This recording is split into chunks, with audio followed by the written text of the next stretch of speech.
Okay,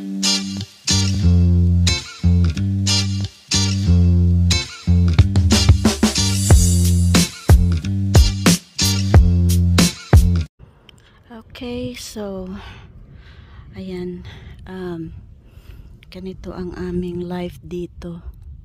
Ayan, napakatahimik ng aming kapaligiran. Ayan, yan ang life dito sa amin. Kung sa ibang lugar like sa Pilipinas nagkakagulo na ng ganitong oras kasi ang mga nagtatrabaho ay nag-uuwian na, ang mga children from school are in the house at nag-iingay na sa bahay kasi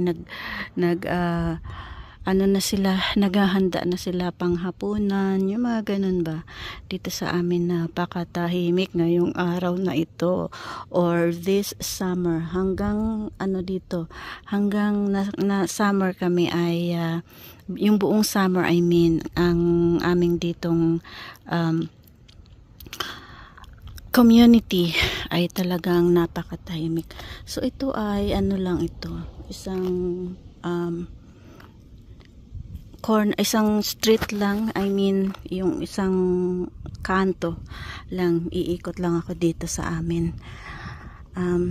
Ayan, kung makikita nyo at mapapansin nyo, it's like 6:30 in the evening right now, and ayan, napakatahimik kasi karamihan ng mga bahay dito ay walang tao. Ayan, kasi pag summertime dito ay walang tao ang mga bahay karamihan kasi it's either nasa vacation sila or ang kanilang pagtira dito ay during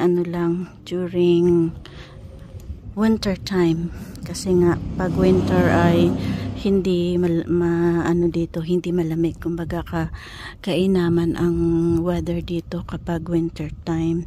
So to nag-iisang bahay na may ilaw, that means may tao dito, ganon.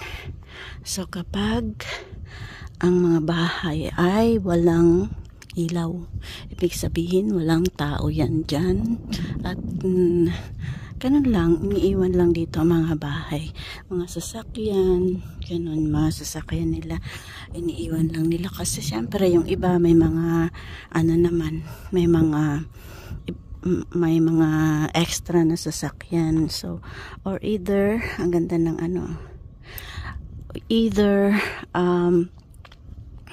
yan, katulad niyan, may mga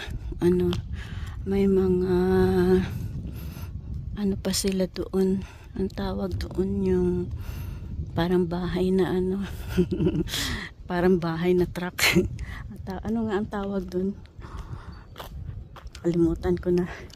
So ayan, ito ay ito yung katapat nung aking bahay na andoon lang yung bahay ko, andoon sa mayroong puno na yun, doon yung aking bahay. Ito yung katapat ng bahay ko dito sa kabilang street. Ayan, wala siguro dito yung may-ari. Ayan, wala siguro kasi pero mukhang malinis naman yung kanyang bahay.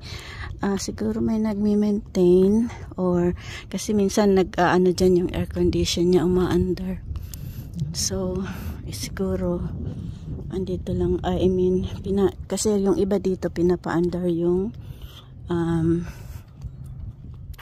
air condition nila para hindi daw mag-crack or mag-melt yung mga sa loob, whatever.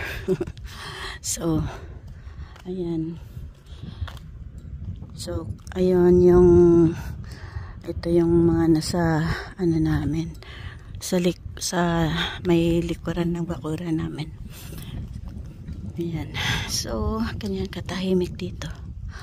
Ayan. Usually kasi ang mga nakatira sa isang bahay ay mga nag-iisang matanda, yung mga mag-asawang matanda. Ayan. Dahil nga bawal nga dito ang mga 50 below na mga titira. Ayan. So ang mga titira lang dito ay 50 years old and above.